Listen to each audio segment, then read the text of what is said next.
our record.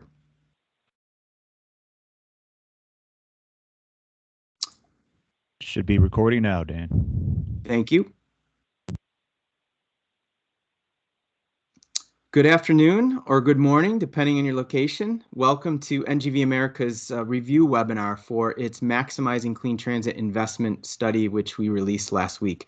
I'm NGVAmerica President Dan Gage. I'm coming to you from just outside the historic city of Annapolis, Maryland, home beautiful Maryland State House, and a little known factoid maybe, the oldest state capitol in continuous legislative use today, and it's the only state house to ever have served as the nation's capital. So just a thought to ponder as you continue in the webinar. Joining me from across that legendary Potomac is NGVAmerica's longtime and ingenious General Counsel and Director of Regulatory Affairs, Jeff Clark. Thanks, Jeff, for joining me. Glad to be here, Dan.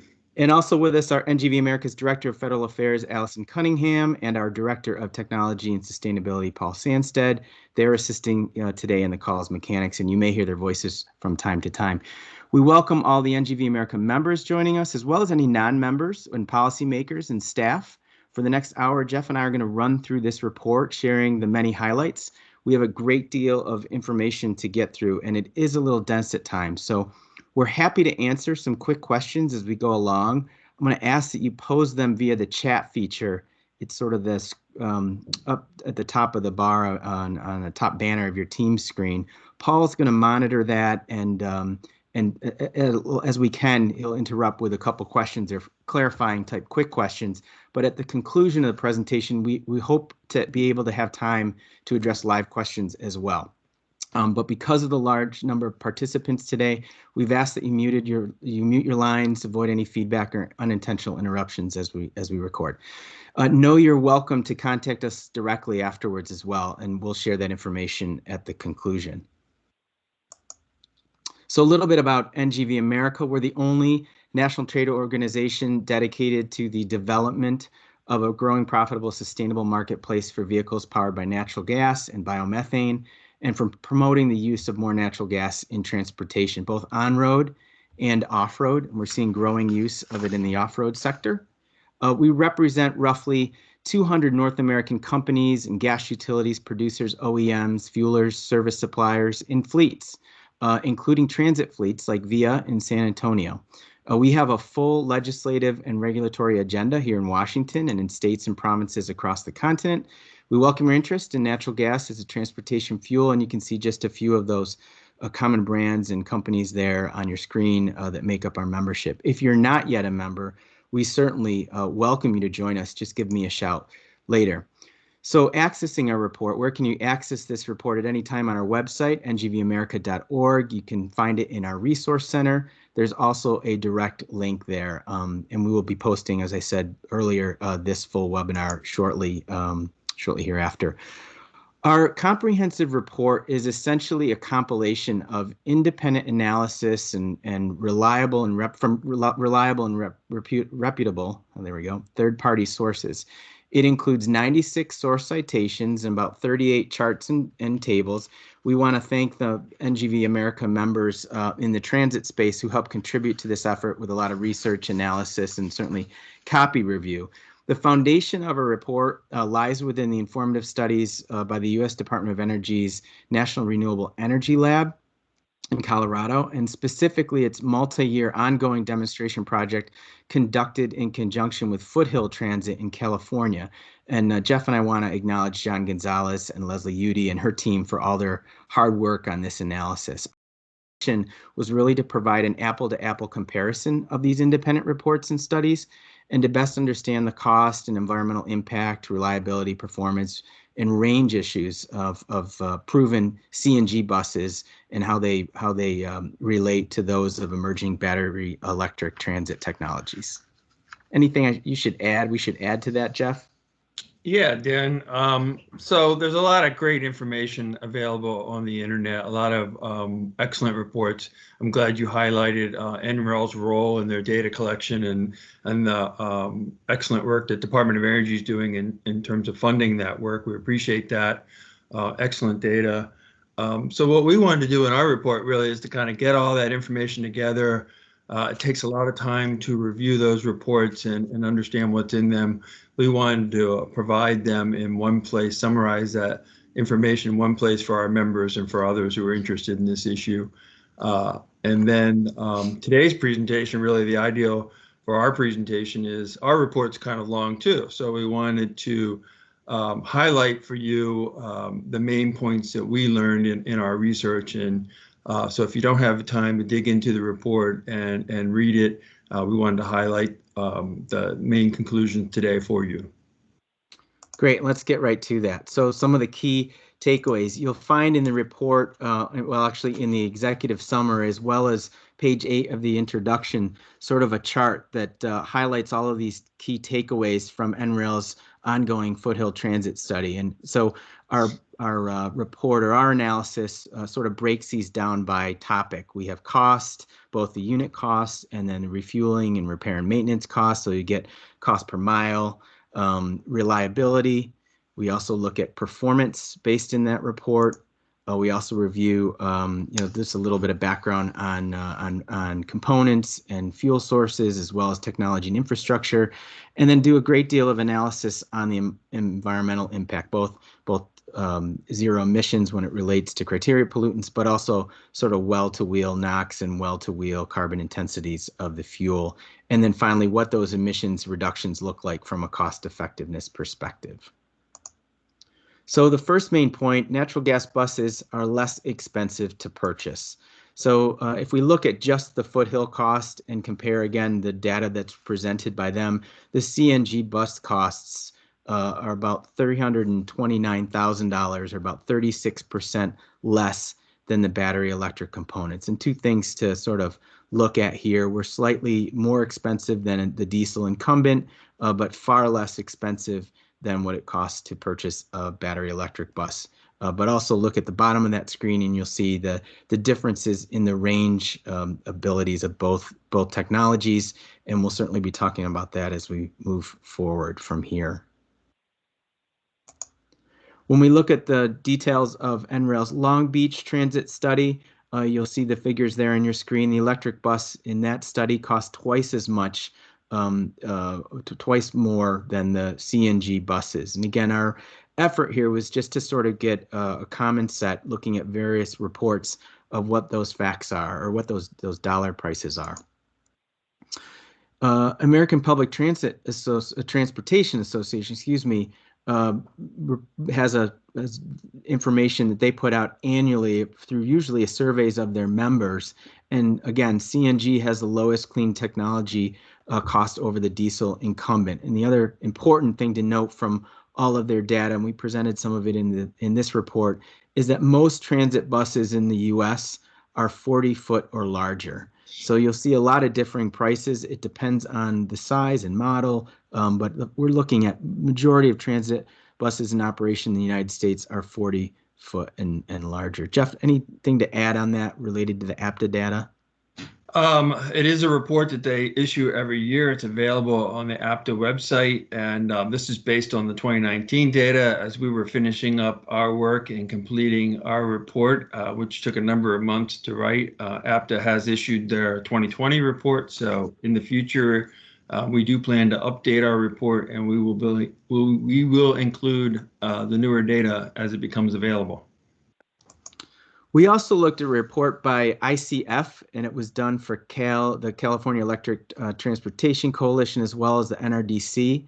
We included that data in here. A couple issues of points to note. The report includes a little bit of inconsistent data on the cost of diesel, CNG, and hydrogen options. It varies in different parts of the sections of the report, but the cost used for battery electric buses also appears to be a little lower than most other reported sources, like the APTA report and the NREL studies that we've just previously referenced. Even so, even with that, the ICF report shows that CNG buses are 34% less expensive on a unit cost basis than the battery electric buses.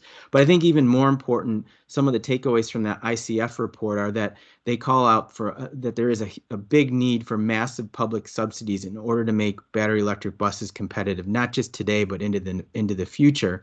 And the total electric bus incentive funding in California is over $235,000 per bus, while the natural gas buses average $16,000 per bus. So this isn't a reduced cost. It's covered somewhere, likely by a taxpayer or end user, but these are costs. And in order, when you look at a lot of these studies, you have to factor in and you have to question, were incentive fundings included in those bottom lines? And I think, Jeff, this is a quote taken from that report that you found especially of interest. Yeah, that's right. It said that the incentives being provided in California are the most critical for electric trucks and buses to be competitive on a total cost of operation basis. And without the incentive, electric technologies would not be cost competitive with natural gas or diesel. So it's very important, and that $200,000 is a significant incentive. I think what we've seen other states say. Most recently, I think I read the climate change report from Nevada, and they said they can't provide that level of support for these technologies. And I think the unit cost is really important because we hear often that, well, after the upfront investment, a lower refueling cost and electricity costs to charge really make it a better investment. So we decided to look into this in variety of different detail. First, when we look at the Foothills Transit report, it talked about the cost of refueling infrastructure.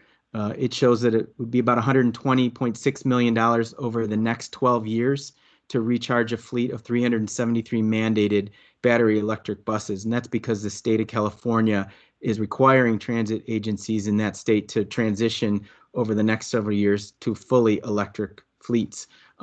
These costs, though, that cost that the Foothill report, this Foothills transit study by Burns and McDonald details, doesn't include any costs incurred by the local utility.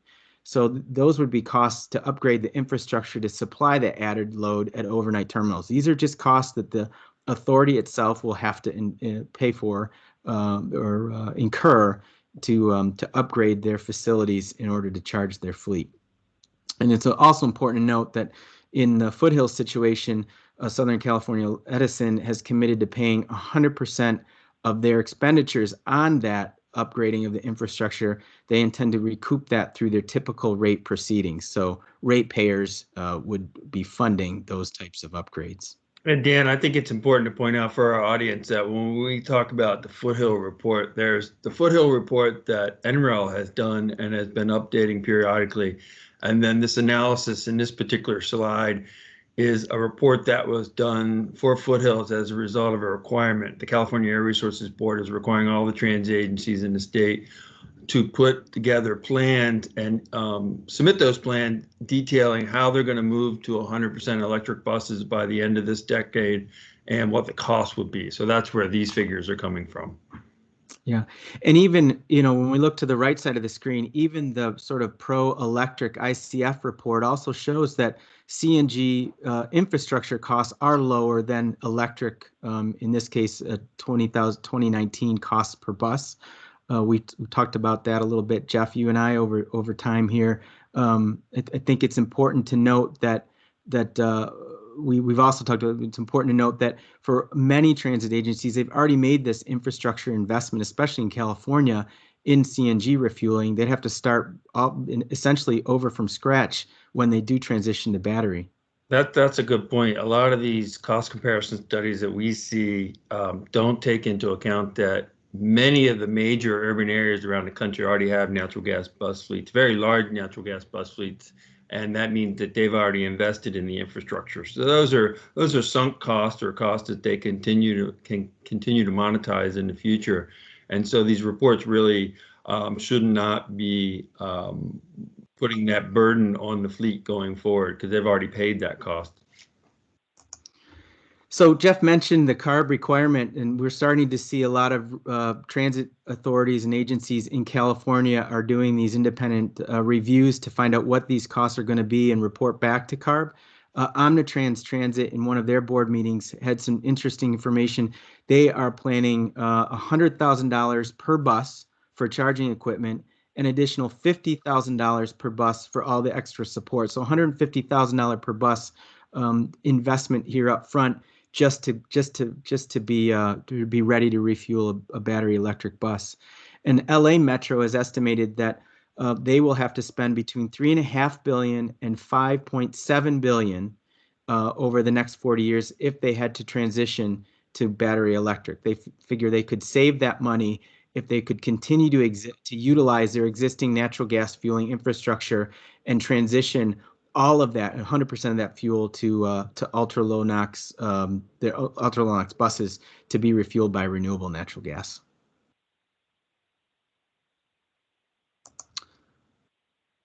We also think it's important to note, especially in California, that CNG bus refueling is more resilient. They have multiple redundancies built in, and natural gas outages are very rare. Jeff, you want to take this slide? This was a report that I think was somebody referenced to us, and what it found is that on average, electric customers experience one plus outages a year, but natural gas customers rarely ever have outages. It just that means every electric customer is experiencing at least one outage a year. And then for natural gas, it's 1 in 112 are having an outage. And only 1 in 800 have unplanned outages. So that means due to storms or bad weather or other things like that, or some sort of construction incident. So a much more resilient system with natural gas. And I think that's important because so many agencies across and local communities across the country rely on transit fleets in times of storms and natural disasters. And there's no issue with natural gas refueling related to electric grid blackouts or any type of weather-related or fire prevention purposes. Jeff mentioned, we talked just briefly a few minutes ago about the massive amounts of electricity that are needed for one of these mega charging events. Seattle City Light commissioned a study by the Rocky Mountain Institute to determine what its impact would be, what investments it would need to make if in Seattle, if that fleet went fully electric. And Jeff, you want to talk a little bit about that? Yeah, I think what's interesting here is that, transit bus garages tend to have a large number of buses concentrated in one place. So you look at the amount of electricity needed just to refuel one large vehicle, let alone 100 or 250 buses at a single location. It's just an enormous amount of electricity you have to get to a site. And what we found is that many electric utilities are not prepared for this. A small percentage are prepared to make these sort of changes. And what it brings up an important issue, which is a lot of transit agencies are probably going to have to change their practices and decentralize their fleets, which is a cost that we didn't even consider in this report, and I don't think anyone is considering. If you've got to break up your large bus garages and go to more decentralized locations, that means you got to pay the cost to purchase the real estate. There's less efficiencies involved in terms of maintaining and cleaning the buses and so forth. So it's a really important consideration. It's something we've talked about over and over again, which is, yes, you can do electric vehicles, but there's a question, can you scale up to the level you need to for large fleets? It may not be practical especially when you need as much electricity as a heavy-duty truck needs or a heavy-duty bus. Yeah, I think that the graphic at the top from that report is really, really telling. That's a 1.6 megawatt charging event for a heavy duty vehicle, truck or bus. It's the energy equivalent of powering 1,200 average US homes. So we're talking about an awful lot of electricity needed for just one bus and concentrated in one area. So other areas of importance when you're thinking about refueling and recharging costs are demand charges, and the Foothill study really investigates this a bit. With battery electric buses, demand charges they found in some cases could double the cost of electricity. So when you're looking at total electric refueling costs, you need to calculate in not just the utility base rates, but these demand charges. They also have what are called time of use charges, and then they also have varying summer and winter rates. And all of that plays into what the total recharging cost will be. So when you're looking to do that type of analysis, it's important that you investigate all of these. And we have seen some utilities looking to waive certain charges at the start of a project. But because of it's such it's a very flexible rate schedule, it often makes it very difficult to adequately and appropriately sort of budget out what your recharging, what your electricity charges are going to be. On the flip side, CNG offers a very stable and consistent fuel price. I think, Jeff, this is interesting because in the NRail Foothill study, it looked and it checked the irregularity of electricity costs. Yeah, you see the blue line is the natural gas, and it's relatively consistent, relatively flat. And then you see above, I guess that's a gold or yellowish line. You see the price going up and down, impacted by various things, and some of it's temperature and seasonal. Some of it's the fact that the Foothills rate structure has changed a number of times during this report.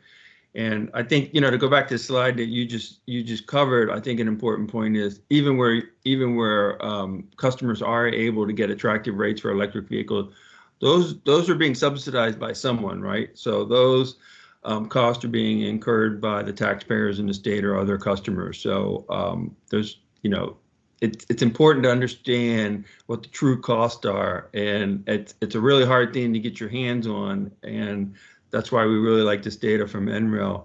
But we continue to need better data to get a real understanding what the apples to apples comparisons are. Yeah, I think it's important. You mentioned the line on the top. The dotted line is the temperature at the time throughout the study period, and you can see how volatile compared to natural the electricity rate is. Overall, the electricity costs at NRail, or I'm sorry, at Foothill in the NRail study were approximately six times costlier than that of natural gas. I want to jump in here and make a point about the 6 times. So yeah. What we hear all the time that electric buses under optimal conditions, I think it's fair to say, are you'll hear the quote that they're 5 times more fuel efficient than natural gas or diesel buses. But if the fuel costs 6 times more, then they're going to be more costly to operate. They need to be 6 times more fuel efficient than natural gas to have a similar cost. The other thing that's worth looking at a little bit more in detail, I think, in the future with Foothills and other transit agencies, is it looks to us like the cost of the electricity is the cost that the transit agencies paying the utility. We don't think it reflects the cost to purchase the fueling equipment or to maintain that fueling equipment. We believe that the natural gas price is a fully loaded price. It reflects the cost to the transit agency of the capital costs associated with the fueling equipment, as well as paying to have it maintained. So it's a fully loaded cost. Thanks, Jeff. Yeah, and so let's look at what those final results were at Foothill. And again, we looked at these 2 6-month studies. The first was in July 2018 to December 18. So you see the second half of 2018. And then the top line is the first half of 2019. And in both situations, in both time periods, the CNG price was lower cost per mile than the battery electric. And as Jeff just mentioned, there's a notation there about CNG fuel costs being fully loaded. So it includes all costs. I think one of the points that we discussed earlier in preparing for this was the electricity price is 17 cents a kilowatt and 20 cents a kilowatt. And so, a question is, what would that cost be if it included the capital cost of the equipment and the maintenance of the equipment? And so I don't know that we have a great answer, but one of the things we included in the report is that there was a published retail price by Tesla at one point when we were doing the research of 28 cents a kilowatt hour. So assuming that Tesla is including all those costs and is actually trying to profit or break even, we would expect to see a slightly higher cost, at least 28 cents, if not higher. Yeah, great point.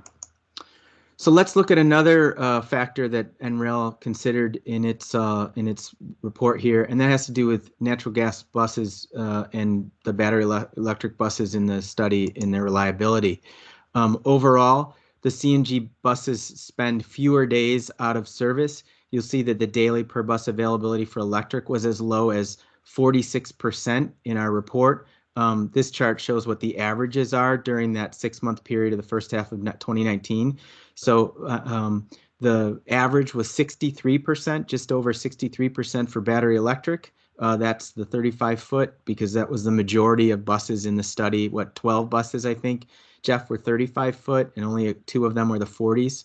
So the majority of the battery electric buses had an availability rate of 63%, whereas the CNG fleet had an availability rate of just under 93%, and overall has an availability rate of 96%. And Jeff, what is the sort of the industry standard? Yeah, I think NREL highlights this point that the target for transit agencies across the industry is 85% availability. So that what that means is they tend to hold at least 15% of buses in reserve in order to account for that, because they have routine maintenance and unexpected downtime for buses. So they're holding back a number of buses. So when you see those really older buses running around in your city and you wonder why is that old diesel bus on the road, a lot of times those are the reserve fleets. So another thing that Foothill's tracked is not just the daily availability for them to be out on call, but what happens for a breakdown, right? And so what was 2 points of interest is that the CNG buses ran more monthly miles than the battery electrics, and you can see that in the top chart here with the orange. And then the charts below, or the chart just below in blue, are miles between road calls. So you can see how the CNG not only beats the battery electrics in the study for how many miles they are being run, but how many miles they run between service calls, road calls. And the battery CNG beats them between 18 and almost 20,000 miles. Yeah, this has huge significance. We didn't reconfigure the cost comparison figures in this report based on this, but if you think about this, fewer miles means less pollution reduced, and also has huge implications for the overall cost of operating a bus over its lifetime. So what we see in most reports is they expect electric buses will cost more, but they'll run the same amount of miles over their life as natural gas. And then if there's some fuel savings, which a lot of reports assume, then they can recap that additional cost over their life. But what we're seeing is these electric buses are being put into applications where they run much fewer miles over their life. So it's going to be really hard for them to pay back that additional cost if they're running fewer miles. So I think it's a really important consideration to think about. And it also means that in some cases, they're going to have to buy more than one bus to do the same amount of work, right? So if they're still going to have the same mileage requirements for a fleet, but the electric buses can only run so many miles a year, then they're going to have to buy more buses, which has huge implications for cost. Right, and we actually get into that right towards the end here, but that's a really great point. You hear from advocates that, well, electric or battery electric buses are always less expensive to maintain and repair, but the Foothill study, the reports from that Foothill study don't prove that out, correct, Jeff? That's correct. This chart shows what the comparisons are in terms of the total cost per mile for your maintenance, and so 68 cents and 62 cents per mile for the electric buses, and then 41 cents for the CNG buses, which, I think one thing we tried to get into in the report to understand is that, so these natural gas buses are doing twice as much work. You would think they would experience more wear and tear, and you would think they would have higher maintenance costs, but we're not seeing that either. So I think that's an important thing to point out here. And another point to point out is that, and again, we found a lot of different data across a lot of different reports, but the typical battery electric bus in service for a 12 or a 15-year in-use cycle, life cycle, will require some sort of battery replacement, right? At some point in that time frame, and it's all impacted by climate and route and how it's used in the duty cycles. Battery electric bus manufacturers have responded to this, providing certainly a lot of different options of how that can be financed, right? Where you might lease a battery, or a battery replacement might be included in the price, and we've seen that in all sorts of different contracts. But it's important to note that the CNG bus will require no major upgrade, halfway through its life cycle that's similar. Anything else to add on that front, Jeff? Before I don't. I think you covered it. Great.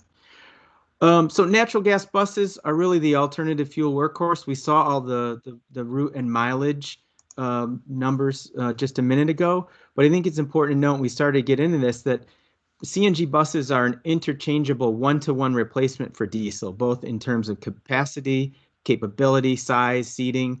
They have a 400+ mile range, just like diesel, and that certainly can be extended if you need to, with an expanded fuel storage system. We mentioned that performance and range are not adversely affected by terrain or weather. And really, aside from cost issues, some of these range limitations and deployment constraints really make it unrealistic that battery electric technology is going to be able to supplant CNG and diesel buses in all cases. And Jeff mentioned that, right? Many transit agencies might deploy CNG on certain routes, and then that are longer, that are more rapid, and that expire or require sort of extended range, and might be able to devote, say, a battery electric bus for sort of the inner city or downtown sort of circulator type routes. So that this issue is coming up in some of those reports we talked about earlier that are the California transit agencies are having to submit to California. They are identifying in there that they're having to reconfigure their routes, purchase more buses, and so it has real implications. Dan, Jeff, two quick questions, Paul here. So first question, where do the old battery packs go? You guys mentioned that at some point in these battery electric buses, the battery pack will have to be replaced. Well, I any think comments? Yeah, we didn't look at that. We haven't done the research. I believe there are efforts underway to recycle batteries.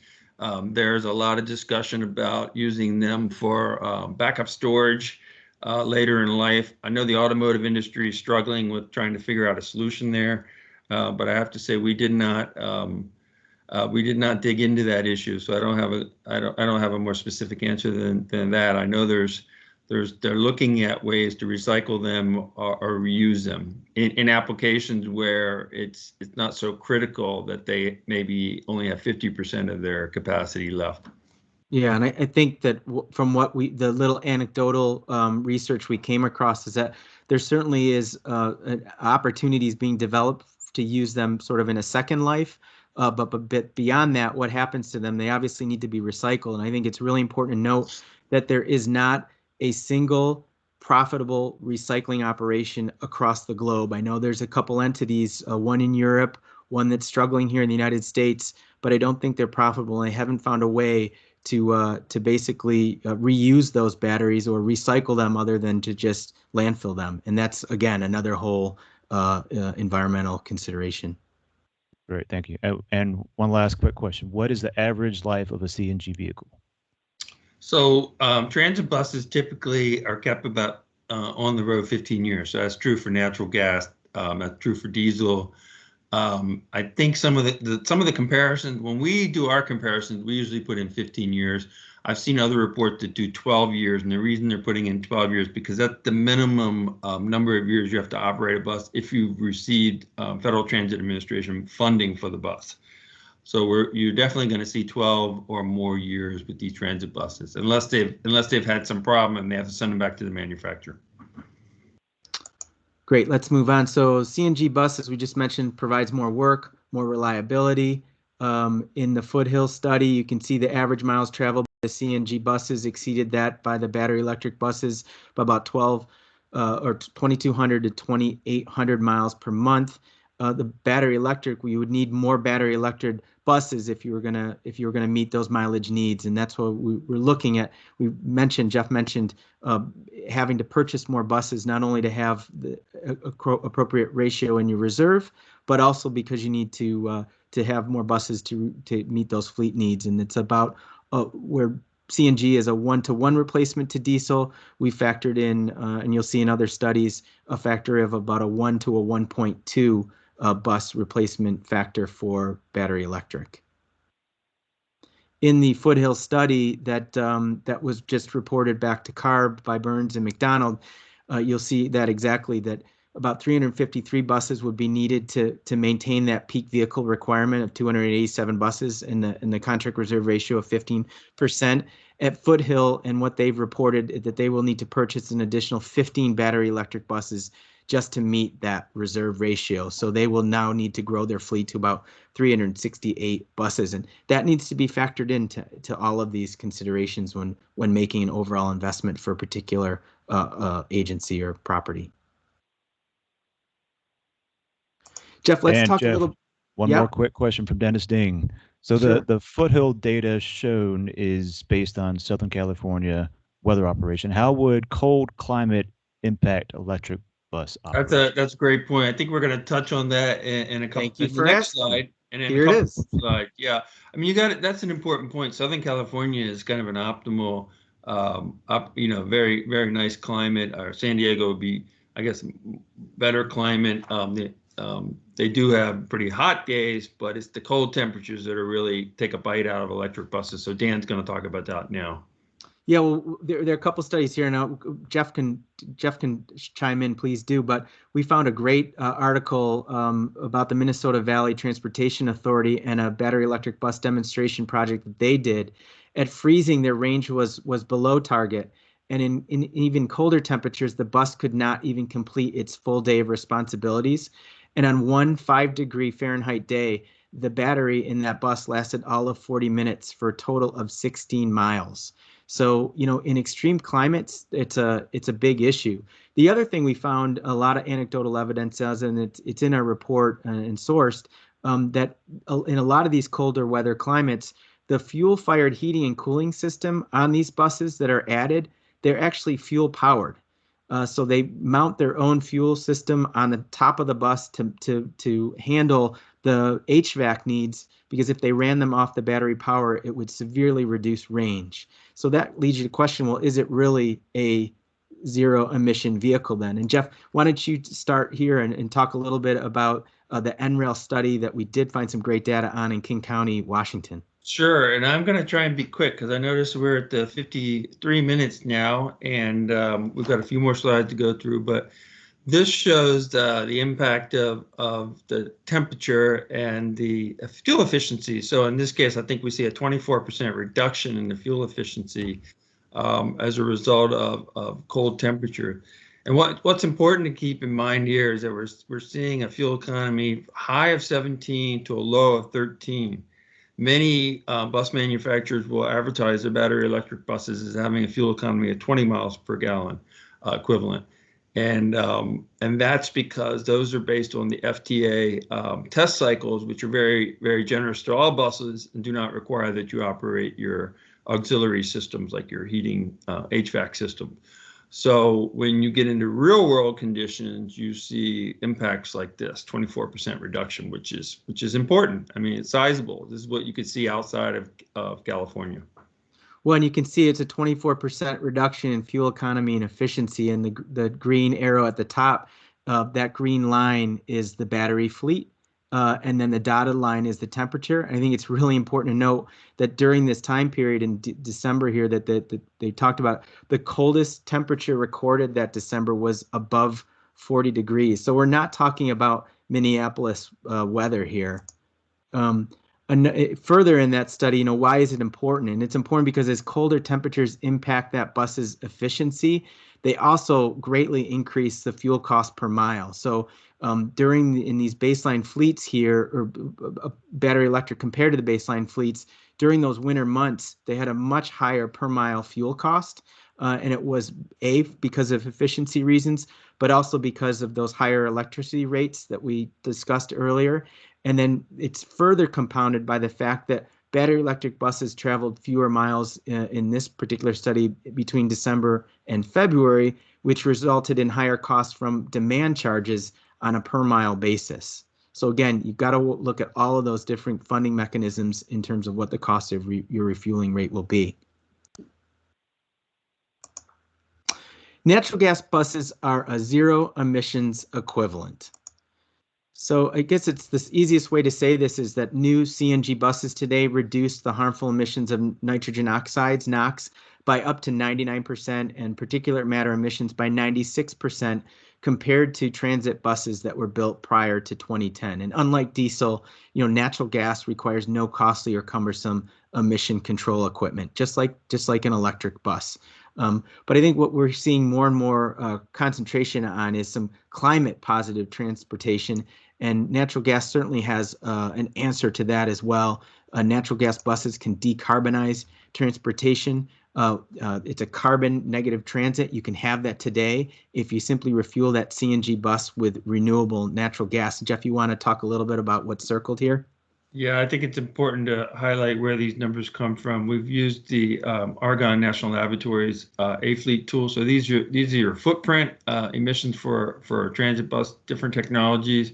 And we're showing the different options for natural gas, renewable natural gas, landfill gas, or dairy waste. The interesting thing about landfill gas is you do see some greenhouse gas emissions because it does not have a carbon score of 0. But you would see negative NOx emissions because we're not combusting the natural gas at the landfill. We're not flaring it. So you're getting a negative result there. So that's pretty interesting.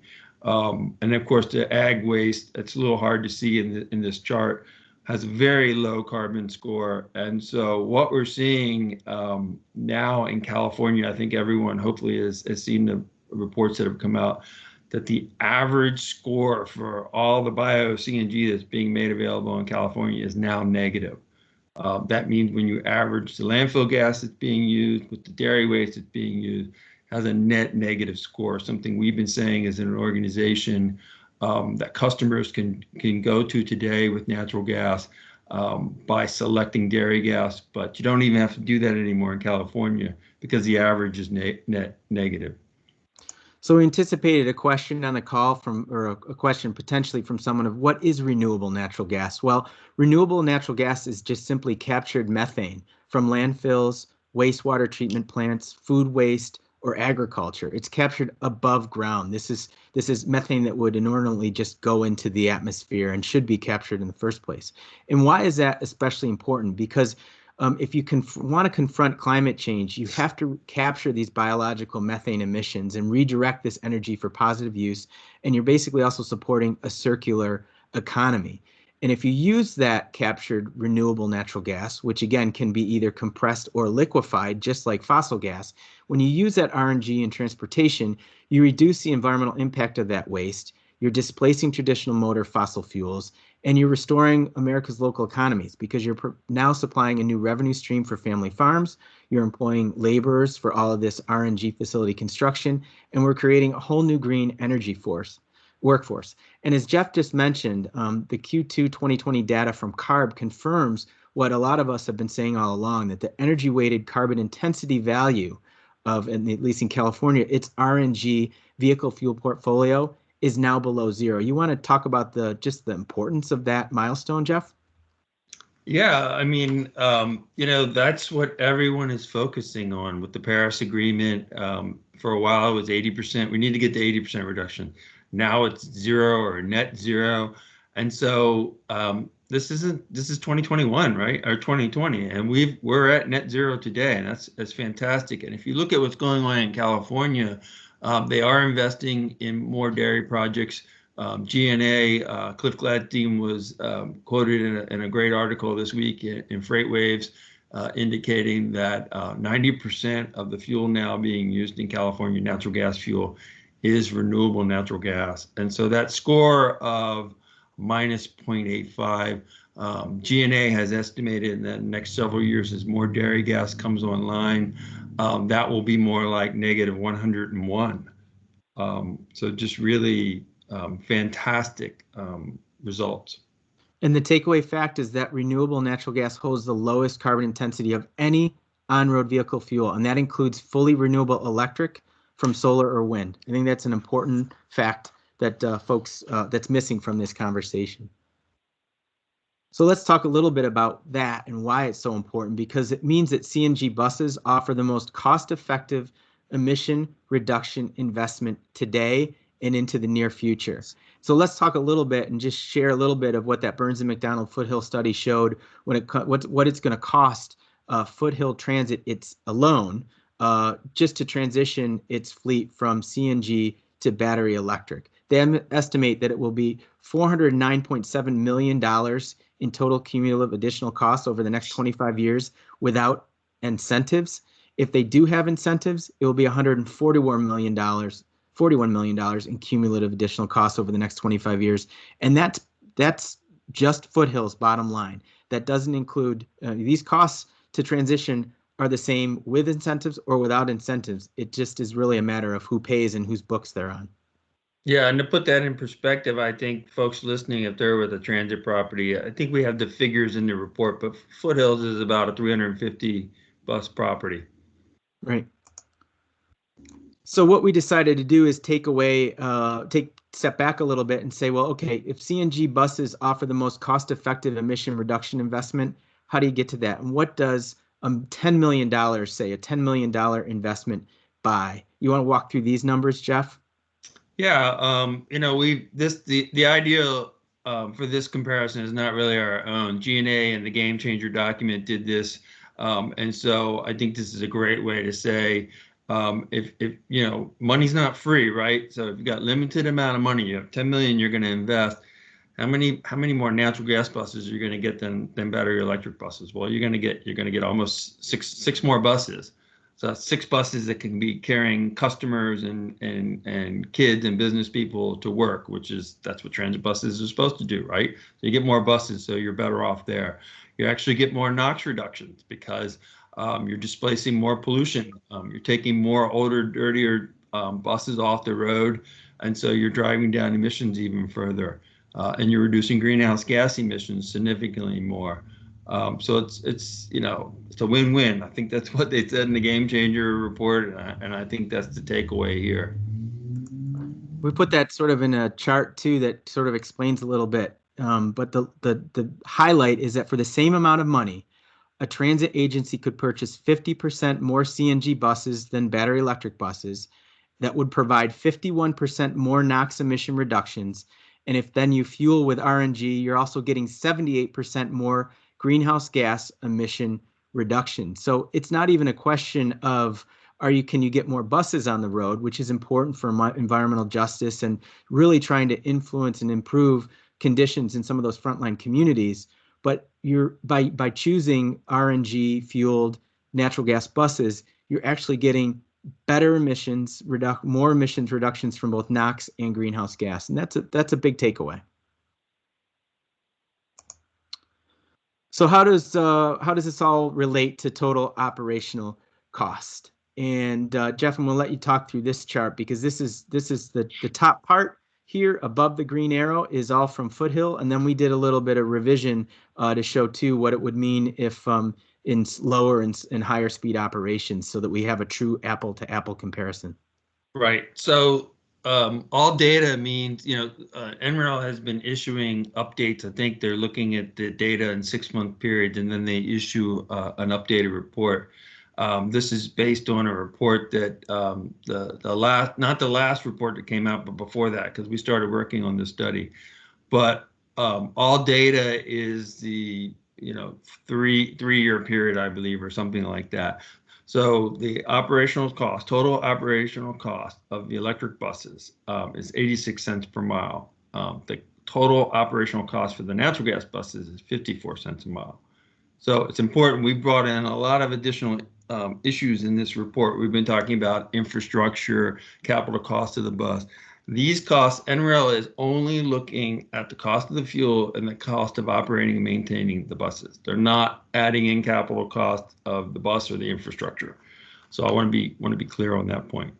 Another point that's important is that NREL in some of their previous reports adjusted the natural gas numbers because the natural gas buses run on a certain route and they run at higher speeds than the electric buses.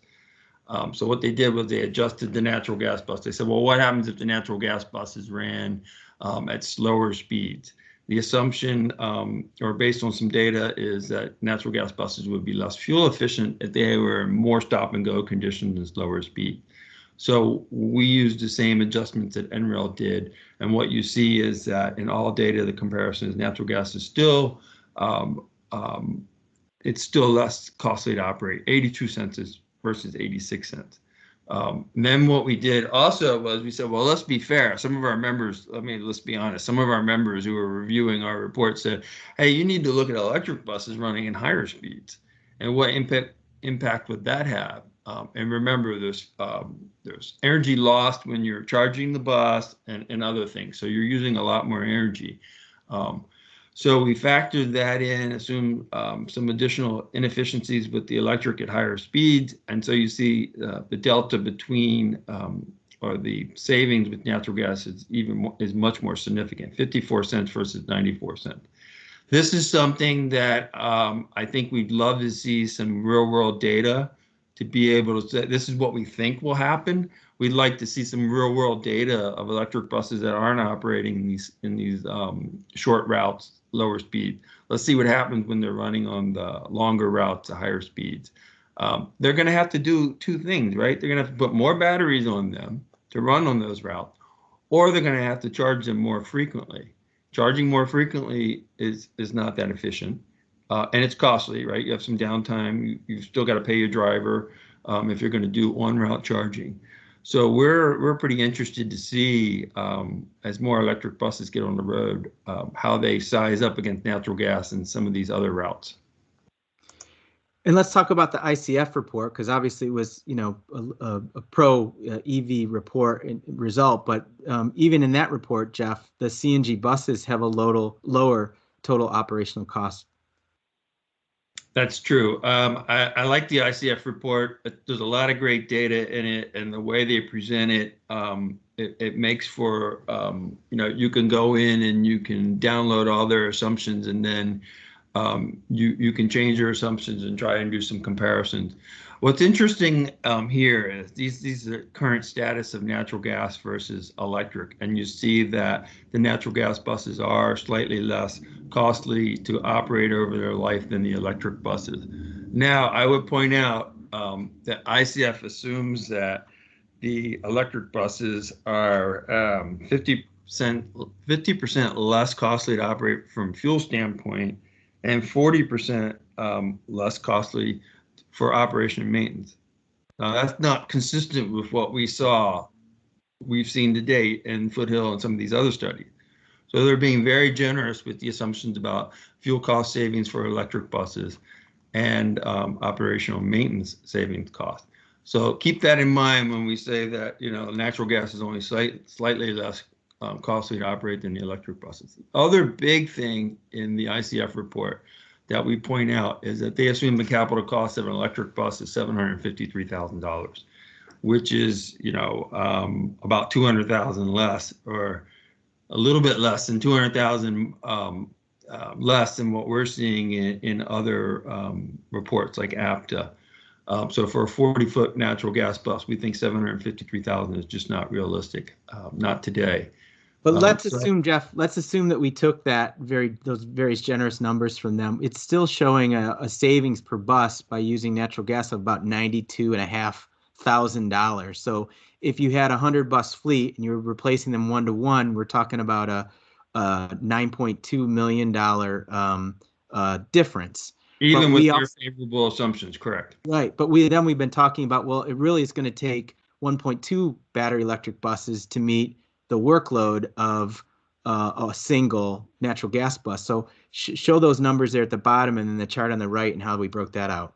Yeah, so in the bottom you see that they had to buy 120 buses instead of 100 buses. Then that fleet suddenly, instead of costing 9.2 million more, cost 30 million more, So it has an exponential impact on the total cost because you need more infrastructure to support those buses, and you got to use more fuel, and it has a big impact there.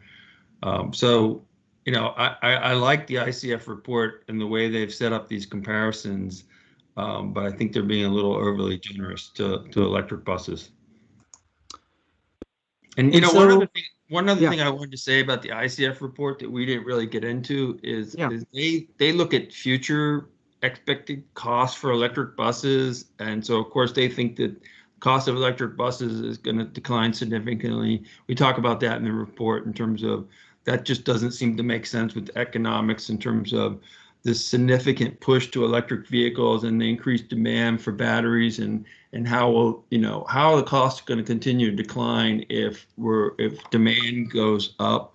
The other thing that we see in a lot of reports is that the assumption that natural gas is kind of stuck where it is today, right? It's not going to get any more fuel efficient. Well, we don't think that's the case. Department of Energy is funding research and development of natural gas engines. The expectation is that in the next decade that the any difference between natural gas and diesel fuel efficiency will go away. And certainly if battery costs do come down, I would anticipate that natural gas transit buses in the future could be hybrid natural gas buses. We're already seeing a number of large cities in Europe purchasing hybrid natural gas buses. Mercedes makes them in Europe, and they are available. And so to assume that a lot of positives are going to happen for other technologies, but then not also look at that for natural gas and how that could positively impact natural gas, I think it's really missing the point. So we're coming up on 2 o'clock, Jeff. I know we started a couple minutes in, so let's try and just get through this next couple of slides, and maybe we'll take a couple more questions before we lose folks. But we stepped back and said, well, what if there was like a mandate in California? What if that mandate became a federal and we had to replace all of America's transit fleets with battery electric buses? What would that cost? And also, what would the emissions impact be? And so we really thought that this is we looked at all these different assumptions. We used different price points from both the ICF report. We used APTA reported data, and we came up with this chart here on the right that shows that if the nation's entire, again, we talked about 40-foot buses being the majority buses, but if we replace 50,000 40-foot buses nationwide with CNG, diesel, or battery electric, what would those costs be? They tallied $47.5 billion for CNG, $49.3 billion for diesel. And again, you can see on the far right there, the ICF price, which we think is generous and not quite wholly accurate. The APTA price for battery electric if it was a 1-to-1 replacement, and then the APTA price if it was a 1.2 replacement to 1, which is what would be needed to meet those performance measurements. And that cost would be $71.6 billion. And this is without adjusting the fuel cost or operation maintenance costs that are in the ICF report that are very favorable to battery electrics. So it assumes that those two costs are about 50% less costly for battery electric than natural gas. We didn't change it. Right. And so $24 billion. Next question is, well, what else could those resources be used for? You just did a little back of the envelope estimating here last night, and you could educate 1.9 plus million American school children for 1 year. $24 billion covers the daily operating cost of running St. Jude Children's Research Hospital for almost 30 years. It fully vaccinates. That's 2 doses. So it fully vaccinates over 615 million people from COVID. That would be enough to vaccinate everyone in the United States 2 times over. And $24 billion could also feed 192 million food insecure Americans for a whole month. So that we're not talking pennies here. We're talking real dollars. In this time of these COVID budget shortfalls and problems, $24 billion is a heck of a lot of money that could do a heck of a lot of good. But Jeff, take us through this one last slide here on the well-to-wheel climate and clean air benefits of CNG buses if we were to transition that 50,000 fleet. So this slide also uses the A-Fleet tool, and this is a footprint emission. So these are just looking at the three technologies against each other. There's no, we're not scrapping an old bus or anything.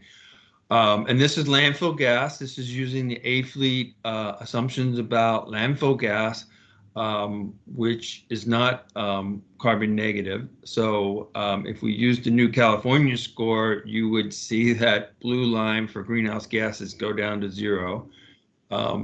So as more dairy waste comes in, this story is going to get better. But what you see is even assuming the same amount of buses put on the road, we're displacing more pollution than the electric buses, which is what everybody wants to get to, right? Great. So we took this data, we presented it in a 2-pager of some recommendations for policymakers. You can find that in the report on page 41 and 42. Jeff, thanks for your help going through that presentation. And maybe we have time just for maybe a question or two, Paul? Yeah, so I guess the only question that is outstanding that you guys haven't addressed already is regarding hydrogen vehicles. The question is, and I tried to address it in the chat, but are there hydrogen-powered electric buses? If so, how does it compare with CNG and battery electric buses? We did not look at that in this iteration, although NREL is looking at hydrogen buses. They cost even more than electric buses, and the fuel, I believe, to produce it today is $10 a gallon equivalent. Oh, I think it was more. I've seen something, Jeff, of upwards of like $15, $16 a diesel gallon equivalent. So, NGVAmerica is bullish on hydrogen, though. We think there's going to be some great synergies between the natural gas industry and hydrogen industry in the future. And but this quick answer is we didn't look at it this time around. I think as hydrogen becomes a more serious contender in the transit and other markets, we'll be looking at that. Great. Hey, thanks, Jeff, again for all your hard work on this project. I really want to note it started as what we thought would be something quick and easy multiple months ago, and here we are today. I think your hard work's reflective in all these charts and graphs and the analysis. So thank you very much, and thanks to all of you for participating and joining us today. Again, you can find this report and a soon-to-be posted copy of this webinar on our website at ngvamerica.org. We are also proud to be, your continued source for all NGV industry news and information. Feel free to share these resources with your customers, clients, and friends. And if you're not a member today of NGV America, please let me know how we can quickly onboard you so you and your company can continue and begin to enjoy some more of the member benefits that we offer. Next, just to leave you here with Jeff's contacts and my contacts, we're happy to answer any questions that we didn't get to. Have a safe and healthy holiday season, and for those celebrating tonight, happy Hanukkah. Thanks, everyone.